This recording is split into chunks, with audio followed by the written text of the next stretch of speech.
Hi hello ನಮಸ್ಕಾರ. ನಮ್ಮ ಟಿವಿಯ ವಿಶೇಷ ಜನಧ್ವನಿ ಕಾರ್ಯಕ್ರಮಕ್ಕೆ ಸ್ವಾಗತ. ನಾನು ನಿಮ್ಮ ಧ್ವನಿ ಶಿಶಾನ್ ಕೌಡೂರು. ನಮ್ಮ ಇವತ್ತಿನ ಜನಧ್ವನಿಯಲ್ಲಿ ನಮ್ಮ ಜೊತೆ ಇರುವಂತಹ ಅತಿಥಿ ಉಡುಪಿ ವಿಧಾನಸಭಾ ಕ್ಷೇತ್ರದಿಂದ ಶಾಸಕರಾಗಿದ್ದಂಥವರು ಆ್ಯಂಡ್ ಕರ್ನಾಟಕ ಸರ್ಕಾರದಿಂದ ಸಚಿವರಾಗಿದ್ದಂಥವರು. ಸೊ ಈಗ ಪ್ರಸ್ತುತ ಮಾಜಿ ಸಚಿವರು ಮತ್ತು ಮಾಜಿ ಶಾಸಕರು. ಉಡುಪಿಗೆ ಪರಿಚಯಪಟ್ಟಂತೆ 4 ಬಾರಿ ವಿಧಾನಸಭಾ ಚುನಾವಣೆಯಲ್ಲಿ ಪಾರ್ಟಿಸಿಪೇಟ್ ಮಾಡಿದವರು, ಬ್ರಹ್ಮಾವರು ಸೇರಿದಂತೆ. ಆ್ಯಂಡ್ 1 ಬಾರಿ ಲೋಕಸಭಾ ಚುನಾವಣೆಯಲ್ಲಿ ಸ್ಪರ್ಧೆಯನ್ನು ಮಾಡಿದವರು, ಸಚಿವರಾಗಿ ಸ್ಥಾನವನ್ನು ತುಂಬಿದವರು. ಮತ್ತಲ್ಲದೆ ಉಡುಪಿಯ ಭಾಗದಲ್ಲಿ ಕೊಡುಗೈ ದಾನಿ ಅಂತಲೇ ಹೆಸರುವಾಸಿಯಾಗಿದ್ದು ಮತ್ತು ಉಡುಪಿ ಈ ಭಾಗದಲ್ಲಿ ಒಂದು ಅಗರ್ಭ ಶ್ರೀಮಂತರಾಗಿರುವಂಥವರು. ಇದೆಲ್ಲದಕ್ಕಿಂತ ಹೆಚ್ಚಾಗಿ ತುಂಬಾ ಸಹಾಯ ಹಸ್ತವನ್ನು ನೀಡಿದಂಥವರು. ಬಟ್ ಇವತ್ತು ಕೆಲವೊಂದು ವಿಚಾರದ ಕುರಿತಾಗಿ ಅವರಲ್ಲಿ ಮಾತುಕತೆಯನ್ನು ಆಡೋದಕ್ಕೆ ನಾವು ಜೊತೆಯಾಗಿರುವಂಥದ್ದು. ಇಷ್ಟೆಲ್ಲ ಪೀಠಿಕೆಗಳನ್ನು ಹಾಕುವಾಗ ಗೊತ್ತಾಗಿರ್ಬೋದು ನಮ್ಮ ಜೊತೆ ಇರುವಂತಹ ಅತಿಥಿ. ಸೊ ಮಾಜಿ ಸಚಿವರು ಮತ್ತು ಮಾಜಿ ಶಾಸಕರಾಗಿರುವಂತಹ ಪ್ರಮೋದ್ ಮಧ್ವರಾಜ್ ಸರ್ ನಮ್ಮ ಜೊತೆ ಕಾರ್ಯಕ್ರಮದಲ್ಲಿ ಜಾಯ್ನ್ ಆಗಿದ್ದಾರೆ. ಸರ್, ಈ ಕಾರ್ಯಕ್ರಮಕ್ಕೆ ಸ್ವಾಗತ. ಹೇಗಿದ್ದೀರಿ ಸರ್? ಆರೋಗ್ಯ ಎಲ್ಲ? ದೇವರ ದಯದಿಂದ ಚೆನ್ನಾಗಿದ್ದೇನೆ. ಓಕೆ. ಪ್ರಮೋದ್ ಮಧ್ವರಾಜ್ ಅವರು ಉಡುಪಿ ವಿಧಾನಸಭಾ ಕ್ಷೇತ್ರಕ್ಕೆ ಸಂಬಂಧಪಟ್ಟಂತೆ ನಾವು ನೋಡಿರೋ ಪ್ರಕಾರ ಆ ಕಾಲದ ಒಂದು ಹೆಬ್ಬುಲಿ ಥರ ಇದ್ರು. ಬಟ್ ಈಗ ಎಲ್ಲೋ ಕಾಣ್ತಾ ಇಲ್ಲ ಪ್ರಮೋದ್ ಮಧ್ವರಾಜ್ ಅವರು. ಯಾಕೆ? ನಮ್ಮನ್ನ ಹೆಬ್ಬುಲಿ ಅಥವಾ ಇಲಿಯನ್ನಾಗಿ ಮಾಡೋದು ಜನ. ಓಕೆ. ಬಟ್ ನಾವು ಕಂಡಿರೋ ಪ್ರಕಾರ, ಮಾಧ್ಯಮದವರು ಕಂಡಿರೋ ಪ್ರಕಾರ ಆ ಒಂದು ಟೈಮಲ್ಲಿ ಜನ ನಮಗೆ ಶಕ್ತಿ ಕೊಟ್ಟರೆ ರಾಜಕಾರಣದಲ್ಲಿ ಎಸ್ ಒಬ್ಬ ವ್ಯಕ್ತಿ ಹೆಬ್ಬುಲಿ ಆಗ್ತಾನೆ. ಜನ ಶಕ್ತಿಯನ್ನು ವಿಡ್ರಾ ಮಾಡಿದರೆ ಮ್ಯಾಗ್ನೆಟ್ ಥರ, ಮ್ಯಾಗ್ನೆಟಿಕ್ ಶಕ್ತಿ ಇದ್ದರೆ ಅದು ಅಟ್ರಾಕ್ಟ್ ಮಾಡುತ್ತೆ, ಮ್ಯಾಗ್ನೆಟಿಕ್ ಶಕ್ತಿ ಹೋದರೆ ಅದು ಕಬ್ಬಿಣದ ತುಂಡು. ಬಟ್ ಈಗ ರಾಜಕೀಯದಿಂದ ಸ್ವಲ್ಪ ಕಾಣಿಸಿಕೊಳ್ಳೋದ್ರಲ್ಲಿ ಕಡಿಮೆ ಆಗ್ತಾ ಬಂದಿದ್ದಾರಾ ಅಂತ? ಇಲ್ಲ, ನಾನು ಪಕ್ಷದವರು ಏನೇನು ಕೆಲಸ ಹೇಳ್ತಾರೆ, ನಾನು ಭಾರತೀಯ ಜನತಾ ಪಕ್ಷಕ್ಕೆ ಸೇರಿ ಸುಮಾರು 4 ವರ್ಷ ಆಯಿತು. ಏನೇನು ಕೆಲಸ ಪಕ್ಷದವ್ರು ಹೇಳ್ತಾರೆ ಅದನ್ನು ಮಾಡ್ತಾ ಇದ್ದೇನೆ. ಕಾಂಗ್ರೆಸ್ಸನ್ನು ತೊರೆದ ಬಳಿಕ BJPಗೆ ಬಂದ ಬಳಿಕ BJPಯಲ್ಲಿ ಸಕ್ರಿಯರಾಗಿ ಪ್ರಮೋದ್ ಮಧ್ವರಾಜ್ ಅವರು ಕಾಣಿಸ್ಕೊಳ್ತಾ ಇಲ್ಲ. ಅವರು ಸ್ವತಃ ಪಕ್ಷದಲ್ಲಿ ತೊಡಗಿಸಿಕೊಳ್ತಾ ಇದ್ದಾರೆ, ಬಟ್ ಪಕ್ಷ ಅವರನ್ನ ಎಲ್ಲವೂ ಕೂಡ ತೊಡಗಿಸಿಕೊಳ್ತಾ ಇಲ್ಲ. ನನ್ನನ್ನು ಪ್ರತಿ ಚುನಾವಣೆಗೆ ಬಳಸ್ಕೊಳ್ತಾರೆ. 2023ರ ವಿಧಾನಸಭಾ ಚುನಾವಣೆಗೆ ನನ್ನನ್ನು 13 ಕ್ಷೇತ್ರಗಳಲ್ಲಿ ಪ್ರಚಾರಕ್ಕೆ ಕಳಿಸಿದ್ರು, ಬೇರೆ ಬೇರೆ ಜಿಲ್ಲೆಗಳಲ್ಲಿ, ಉಡುಪಿ ಜಿಲ್ಲೆ ಮಾತ್ರ ಅಲ್ಲ. ಪಾರ್ಲಿಮೆಂಟ್ ಚುನಾವಣೆಯಲ್ಲಿ 28ರಲ್ಲಿ 10 ಕ್ಷೇತ್ರದಲ್ಲಿ ನನಗೆ ಪ್ರಚಾರಕ್ಕೆ ಕಳಿಸಿದರು. ಉಡುಪಿ ಚಿಕ್ಕಮಗಳೂರು ಲೋಕಸಭಾ ಕ್ಷೇತ್ರದಲ್ಲಿ ಕೋಟಾ ಶ್ರೀನಿವಾಸ ಪೂಜಾರಿ ಅವರು ಅಭ್ಯರ್ಥಿ ಆದಾಗ ಇಲ್ಲಿ ಕ್ಷೇತ್ರದ ಪ್ರಚಾರ ಸಮಿತಿ ಅಧ್ಯಕ್ಷ ಕೂಡ ನಾನೇ ಆಗಿದ್ದೆ.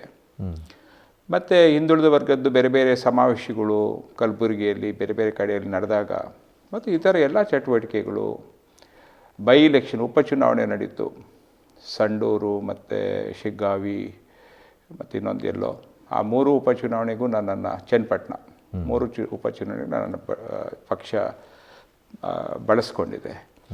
ಸೊ ಹೀಗಾಗಿ ನಿಮ್ಮ ದೃಷ್ಟಿಯಲ್ಲಿ ನಾನು ಸಕ್ರಿಯವಾಗಿ ಇಲ್ಲ ಅಂತ ಕಂಡರೂ ಕೂಡ ನನಗಂತೂ ಪಕ್ಷ ಬೇಕಾದಷ್ಟು ಕೆಲಸ ಕೊಡ್ತಾ ಇದೆ ಅಂತ ನನಗೆ ಅನಿಸ್ತಾ ಇದೆ. ನಾನು ಅದನ್ನು ಹೇಳ್ತಾ ಬಂದದ್ದು ಅಂದರೆ ತಾವು ತೊಡಗಿಸಿಕೊಳ್ತಾ ಇದ್ದೀರಾ, ಪಕ್ಷ ಯಾವ ಜವಾಬ್ದಾರಿಯನ್ನು ನೀಡುತ್ತೆ ಅದನ್ನು ತಾವು ನಿಶ್ಚಯಿಂದ ಮಾಡ್ತಾ ಇದ್ದೀರಾ.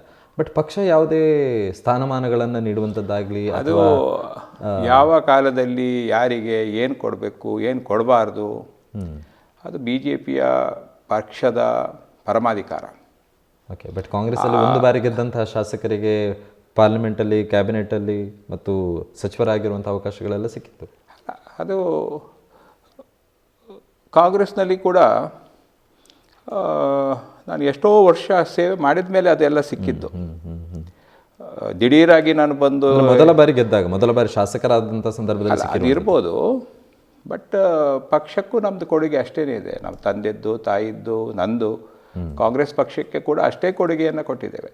ಪಕ್ಷ ಮಾತ್ರ ನನಗೆ ಕೊಟ್ಟದ್ದಲ್ಲ, ನಾವು ಕೂಡ ಪಕ್ಷಕ್ಕೆ ಅಷ್ಟೇ ಕೊಡುಗೆಯನ್ನು ಕಾಂಗ್ರೆಸ್ ಪಕ್ಷ ಇರುವಾಗ ಕೊಟ್ಟಿದ್ದೇವೆ. ಈಗ BJPಗೂ ಕೂಡ ನನ್ನ ಕೊಡುಗೆಗಳನ್ನು ಕೊಡ್ತಾನೇ ಇದ್ದೇನೆ. ಮತ್ತು ಯಾವಾಗ ನನ್ನನ್ನು ಬಳಸ್ಕೊಳ್ಬೇಕು ಅಥವಾ ಬಳಸ್ಕೊಳ್ಬಾರ್ದು, ಯಾವ ರೀತಿಯಲ್ಲಿ ಬಳಸ್ಕೊಳ್ಬೇಕು ಅದು ಪಕ್ಷದ ಪರಮಾಧಿಕಾರ. ಅದರ ಬಗ್ಗೆ ನಾನು ಆಕ್ಷೇಪ ಮಾಡುವಾಗಿಯೂ ಇಲ್ಲ, ಏನೂ ಇಲ್ಲ. ಶ್ರೀಕೃಷ್ಣ ಭಗವದ್ಗೀತೆಯಲ್ಲಿ ಹೇಳಿದಾಗ ನಿನ್ನ ಕರ್ತವ್ಯ ಮಾತ್ರ ನೀನು ಮಾಡು, ನಿನಗೆ ಅಧಿಕಾರ ಇರೋದು ಕರ್ತವ್ಯದ ಮೇಲೆ ಮಾತ್ರ, ಫಲದ ಮೇಲೆ ನಿನಗೆ ಅಧಿಕಾರ ಇಲ್ಲ. ಅದು ದೇವರಿಗೆ ಬಿಟ್ಟ ವಿಚಾರ, ಪಕ್ಷಕ್ಕೆ ಬಿಟ್ಟ ವಿಚಾರ. ಸೊ ಅದೇ ಕೃಷ್ಣನ ಮಠದಲ್ಲಿ ಪ್ರಮೋದ್ ಮಧ್ವರಾಜ್ ಅವರ ಹೆಸರು ಈಗ ಸ್ವರ್ಣ ಲೇಪಿತವಾಗಿರುವಂಥ ಕವಚವನ್ನು ಕೊಟ್ಟ ಬಳಿಕ ಕೆಲವೊಂದು ವಿಚಾರಕ್ಕೆ ತಳುಕು ಹಾಕಿಕೊಳ್ತಾ ಇದೆ.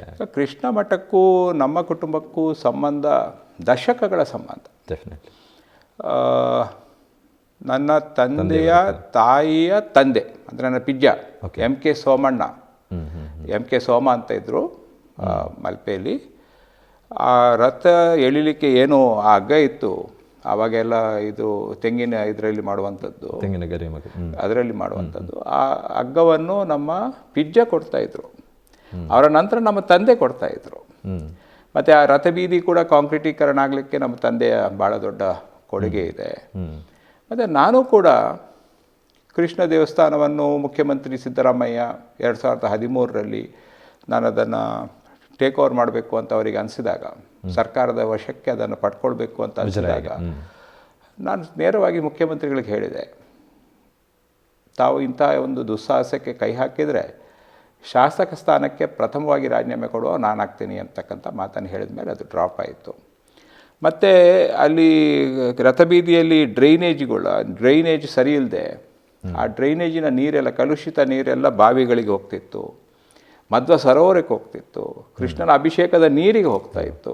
ಅಂಥ ಸಂದರ್ಭದಲ್ಲಿ ಪಳಿಮಾರ ಸ್ವಾಮಿಗಳು ನನ್ನನ್ನು ಕರೆಸಿ ಈ ರೀತಿ ಇದೆ ಅಂತ ನನ್ನ ಗಮನಕ್ಕೆ ತಂದಾಗ, ನಾನು 40 ಲಕ್ಷ ರೂಪಾಯಿ ಅದಕ್ಕೆ ಅನುದಾನ ಇಟ್ಟು ಒಂದೇ ಒಂದು ಕಲುಷಿತ ನೀರಿನ ಒಂದೇ ಒಂದು ತೊಟ್ಟು ನೀರು ಹೋಗದಾಗೆ ತಡೆಯುವಂಥ ಕೆಲಸ ಕೂಡ ನಾನು ಮಾಡಿದ್ದೇನೆ.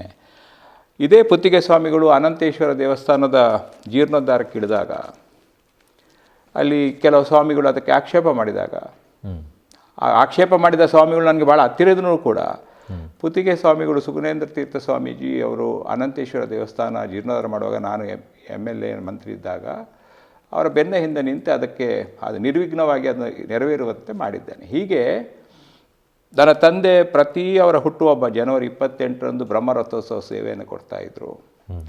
ಹೊರೆಕಾಣಿಕೆ 68ರಲ್ಲಿ ಪೇಜಾವರ ಸ್ವಾಮಿಗಳ ಸಂಪೂರ್ಣ ಹೊರೆಕಾಣಿಕೆಯ ಜವಾಬ್ದಾರಿ ನಮ್ಮ ತಂದೆ ವಹಿಸಿ ಇಡೀ ಹೊರೆಕಾಣಿಕೆ ನಮ್ಮ ತಂದೆನೇ ಸ್ಪಾನ್ಸರ್ ಮಾಡಿದ್ದಾರೆ. ಸೊ ನಮ್ಮ ತಾಯಿ ಕೂಡ ಪ್ರತಿ ಸೋಮವಾರ ಅನಂತೇಶ್ವರ ದೇವಸ್ಥಾನಕ್ಕೆ ಹೋಗಿ ಎಣ್ಣೆ ಕೊಡುವಂಥದ್ದು, ನಾನು ಅಲ್ಲಿ ಹೋದಾಗ ಹೇಳ್ತಾರೆ ಪ್ರತಿ ಸೋಮವಾರ ಬರ್ತಾಯಿದ್ರು ಅಂತ. ಸೊ ಇದು ನಮ್ಮ ಪಿಜ್ಜನ ಕಾಲದಿಂದ ಬಂದಿರತಕ್ಕಂಥ ಒಂದು ಸಂಪ್ರದಾಯ. ಕೃಷ್ಣ ಮಠಕ್ಕೂ ನಮಗೆ ಇದು ನಿನ್ನೆ ಮೊನ್ನೆ ಆದದ್ದಲ್ಲ. 65ನೇ ಇಸ್ವಿಯಲ್ಲಿ ನಮ್ಮ ತಂದೆ ಕನಕದಾಸರ ಗುಡಿಯನ್ನು ನಿರ್ಮಾಣ ಮಾಡಿದರು. ಮುಖ್ಯಮಂತ್ರಿ ನಿಜಲಿಂಗಪ್ಪ ಆಗಿನ ಮುಖ್ಯಮಂತ್ರಿಯನ್ನು ಕರೆಸಿ ಅದನ್ನು ಉದ್ಘಾಟನೆ ಮಾಡಿದರು.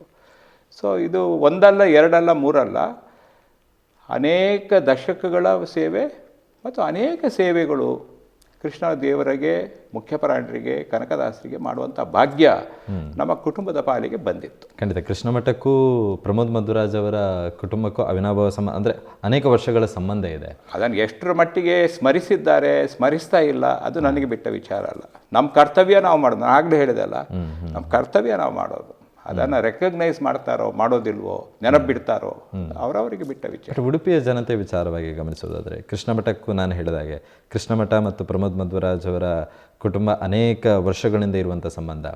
ಕೆಲವೊಂದು ತೋರಿಕೆಯ ಭಕ್ತಿಗಳನ್ನು ತೋರಿಸುವಂತಹ ಪಕ್ಷಗಳಿಗೆ ಜನತೆ ವೋಟ್ ಹಾಕ್ತಾ ಇದ್ದಾರೆ ಅಥವಾ ಅವರ ಹಿಂದೆ ಹೋಗ್ತಾ ಇದ್ದಾರೆ. ಪ್ರಮೋದ್ ಮಧ್ವರಾಜ್ ಅವರನ್ನು ಚುನಾವಣೆ ದೃಷ್ಟಿಯಿಂದ ರಾಜಕೀಯವಾಗಿ ಸ್ವಲ್ಪ ದೂರ ಇಡ್ತಾ ಇದ್ದಾರೆ. ನೋಡಿ, ದೇವರ ಅನುಗ್ರಹದಿಂದ ನನಗೆ ದೇವರು ಎಲ್ಲವನ್ನು ಕೊಟ್ಟಿದ್ದಾರೆ. ಜನರ ಸೇವೆ ಮಾಡಬೇಕು ಅಂತ ನಮಗೆ ರಕ್ತಗತವಾಗಿ ಬಂದಿರತಕ್ಕಂಥ ಒಂದು ಪರಂಪರೆ. ಖಂಡಿತ. ರಾಜಕೀಯ ಅನುದಾನಕ್ಕಿಂತ ಹೊರತಾಗಿ. ಮತ್ತು ನೀವೀಗ ಒಬ್ಬರು ಕೆಲಸದವರನ್ನು ನೇಮಕ ಮಾಡಬೇಕು ನಿಮ್ಮ ಮನೆಗೆ. ನಿಮಗೆ ಯಾರು ಇಷ್ಟ ಇದ್ದಾರೆ ಅವರನ್ನು ಮಾಡ್ತೀರಿ, ನಿಮಗೆ ಯಾರು ಇಷ್ಟ ಇಲ್ಲ ಅವರನ್ನು ಮಾಡಲ್ಲ. ಈ MLA MP ಹುದ್ದೆ ಕೂಡ ಜನರ ಸೇವೆಗೆ ಇರುವಂಥ ಚಾಕ್ರಿಯ ಹುದ್ದೆ. ಜನರಿಗೆ ನಾವು ಬೇಕು ಅಂದರೆ ತರಿಸ್ತಾರೆ, ಜನರಿಗೆ ನಾವು ಬೇಡ ಅಂದರೆ ಮನೆಗೆ ಕಳಿಸ್ತಾರೆ. ನಮಗೇನು ನಷ್ಟ ಇಲ್ಲ. ಓಕೆ. ಬಟ್ ಪ್ರಮುಖವಾಗಿ ಈಗ ಸ್ವರ್ಣಲೇಪಿತ ಕವಚವನ್ನು ಕೊಟ್ಟ ವಿಚಾರಕ್ಕೆ ಸಂಬಂಧಪಟ್ಟಂತೆ, ಅದರಲ್ಲಿ ಆಹ್ವಾನದ ವಿಚಾರಕ್ಕೆ ಸಂಬಂಧಪಟ್ಟಂತೆ ಪ್ರಮೋದ್ ಮಧ್ವರಾಜ್ ಅವರನ್ನು ಅವರು ಚಿನ್ನದ ಕವಚವನ್ನು ಕೃಷ್ಣನಿಗೆ ಕನಕನ ಕಿಂಡಿಗೆ ಸಂಬಂಧಪಟ್ಟಂತೆ ದಾನವನ್ನು ನೀಡಿದರು. ಬಟ್ ಅವರನ್ನು ಕಾರ್ಯಕ್ರಮಕ್ಕೆ ಆಹ್ವಾನ ಮಾಡಿಲ್ಲ ಅಂತ ಹೇಳಿ ಸಾಮಾಜಿಕ ಜಾಲತಾಣದಲ್ಲಿ ಬಂದಂಥ ಚರ್ಚೆ. ಮೊದಲಾಗಿ ಪ್ರಮೋದ್ ಮಧ್ವರಾಜ್ ಅವರು ಈ ಚರ್ಚೆಯನ್ನು ಎತ್ತಿರುವಂಥದ್ದಲ್ಲ. ಬಟ್ ಈ ಚರ್ಚೆಗೆ ಸಂಬಂಧಪಟ್ಟಂತೆ ಗಮನಿಸೋದಾದರೆ ತಮಗೆ ಆಹ್ವಾನಗಳಿರಲಿಲ್ವ? ಅಂದರೆ ಜನತೆಗೂ ಕೂಡ ಸಂಶಯ ಇರುವಂಥದ್ದು. ಈಗಾಗಲೇ ನಾನು ಪತ್ರಿಕಾಗೋಷ್ಠಿ ಕರೆದು ಕೂಡ ಸ್ಪಷ್ಟಪಡಿಸಿದ್ದೇನೆ. ಮೋದಿಯವರು ಬಂದಾಗ ಅನೇಕ ರೀತಿಯ ಪಾಸ್ಗಳು ಬಟವಾಡೆ ಆಗುತ್ತೆ, ಡಿಸ್ಟ್ರಿಬ್ಯೂಟ್ ಆಗುತ್ತೆ. ಅಲ್ಲ, ಈ ನಾನು ಬರ್ತೀನಿ ಹೆಲಿಪ್ಯಾಡ್ನಲ್ಲಿ ಅಲ್ಲಿ ಸ್ವಾಗತ ಮಾಡಲಿಕ್ಕೆ, ಇಲ್ಲಿ ಸ್ವಾಗತ ಮಾಡಲಿಕ್ಕೆ, ಮತ್ತೊಂದು ಕಡೆಯಲ್ಲಿ ಬೀಳ್ಕೊಡ್ಲಿಕ್ಕೆ ಅಂಥದ್ದೆಲ್ಲ ಪಾಸ್ಗಳು ಬರುತ್ತೆ. ಸಾಮಾನ್ಯವಾಗಿ ಅದು ಕಾರ್ಯಕರ್ತರಿಗೆ ಸಿಗಬೇಕಾದಂಥ ಪಾಸ್ಗಳು. ಓಕೆ. ಪ್ರಧಾನಮಂತ್ರಿಯನ್ನು ನೋಡಬೇಕು ಅಂತ ಆಸೆ ಇರ್ತಕ್ಕಂಥವ್ರು ಅವರಿಗೆ ಸಿಗಬೇಕಾದಂಥ ಪಾಸ್ಗಳು. ಮತ್ತು ವೇದಿಕೆಯಲ್ಲಿ ಪ್ರಧಾನಮಂತ್ರಿಗಳ ಜೊತೆಗೆ ಯಾರು ಇರಬೇಕು ಎಂಬ ಒಂದು ಸಂಪ್ರದಾಯ ಇದೆ. ಅದು ಹೆಚ್ಚಾಗಿ ಜನಪ್ರತಿನಿಧಿಗಳು ಮಾತ್ರ. ಈ ಮಾಜಿ ಜನಪ್ರತಿನಿಧಿಗಳನ್ನೆಲ್ಲ ವೇದಿಕೆಯಲ್ಲಿ ಕೂತ್ಕೊಳಿಸೋ ಕ್ರಮ ಸರ್ಕಾರ ಕಾರ್ಯಕ್ರಮದಲ್ಲಿ ಪ್ರೋಟೋಕಾಲಲ್ಲಿಯೂ ಇಲ್ಲ, ಮಠದ ಕಾರ್ಯಕ್ರಮದಲ್ಲಿ ಕೂಡ ಅದು ಆಗಲಿಕ್ಕೆ ಸಾಧ್ಯ ಇಲ್ಲ.